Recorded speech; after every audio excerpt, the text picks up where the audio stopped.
Hey guys, it's a nice chilly day here in Arkansas, and I'm just gonna take you guys through a quick round here at KJ Memorial Park. It's a lovely little park. You can see, a couple trees to deal with, but it's just pretty straightforward. Got some cows over there. Let's get going. So starting off on hole one, it's a pretty straightforward putter shot, just didn't quite get the turn that I wanted on it, and it caught that last tree and kicked me just to the right. So a little bit of a putt the first hole, but a little bit of a headwind here, and I'm just trying to get it up and get it in.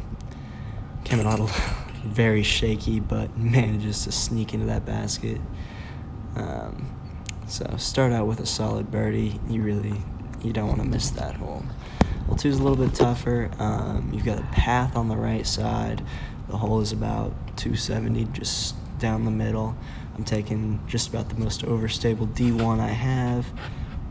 The wind's just kind of carrying it left. You can kind of see it skip and hit the last tree guarding the basket, so leaves me with a pretty good putt here. Just make sure I'm getting it up, and tailwind just carries it in. So solid start, two for two.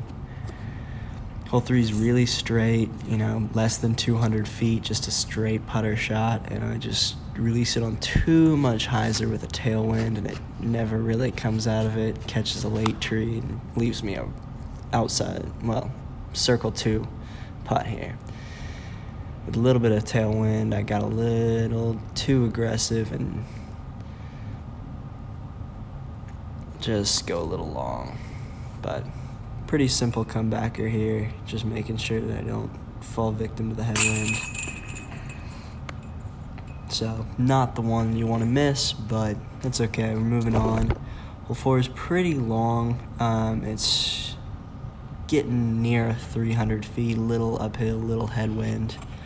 This H3 V2 just flips up really nicely, and ends up just a little bit behind the basket there. But yeah, the Chris Dickerson Glow H3 V2 is flying so nice right now, and it's a pretty easy cleanup for bird. So currently 3 through 4. This is about the farthest hole in the course, getting around 360, but with a tailwind, that H3 V2 takes a little bit of a skip and puts me really close to the basket. Pretty easy little birdie there to keep it going. So 4 through 5. Hole 6 is off to the left a little bit. I missed my line with the H3 V2, but it looks pretty nice, and it managed to sneak through a gap and ended up parked. So that was surprising, but got the little tap in for birdie, and we keep it going 5 through 6. So hole 7's a little shorty. You got the path to the right and behind the basket, so you can't juice it. I'm flicking my H1 V2 here, and it just turns out to be a little too stable, but it barely stays in bounds, gives me a look.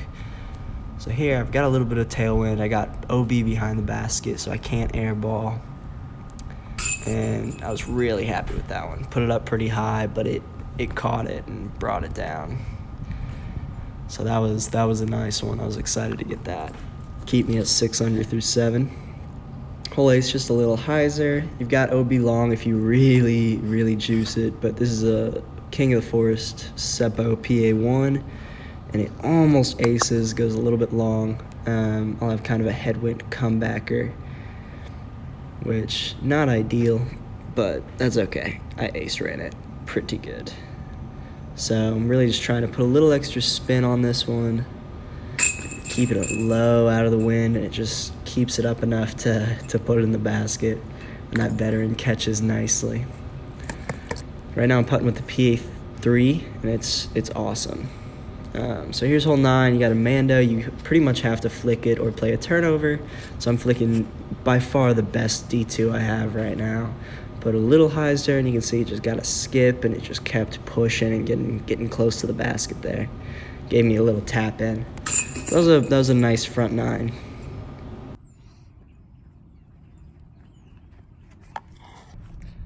halfway done.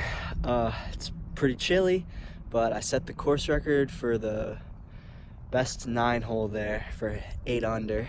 Going back to try and set the 18 hole record. That'll be coming later. Stay tuned.